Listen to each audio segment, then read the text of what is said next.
6 vjeçaria e sjell me urgjencë nga Korça mbrëmjen e së dielës në QSUT vijon të jetë në gjendje të rëndë. E mitura ka djegje në 42% të trupit, të gradës së 2 dhe të 3. Vogëlushja me spektrin autik është në gjendje kritike, ndaj po merret parasysh edhe vendimi për trajtim jashtë vendit. Ajo mbeti e plagosur pas zjarrit tragjik që përfshiu banesën në Maliq, ku humbi jetën nëna e saj dhe vëllai 14 vjeç.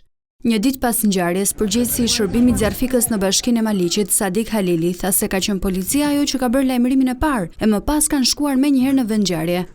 Ai nuk përjashton mundësinë që vdekja e nënës dhe e djalit ka ardhur nga asfiksia. Në vendin e ngjarjes ne kemi konstatuar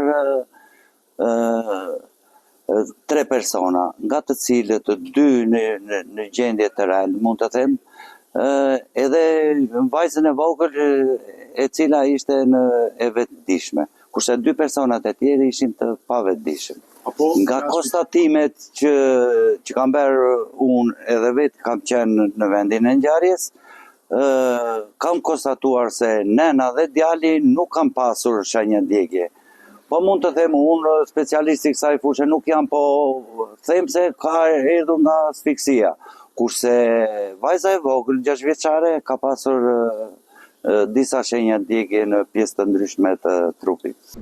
2 fëmijët ishin vetëm në banesë dhe dyshohet se po luanin me shkrepse në momentin kur shpërtheu zjarri. Nëna ndodhej tek fqinjët dhe kur është kthyer ka gjetur banesën e mbuluar nga tymi.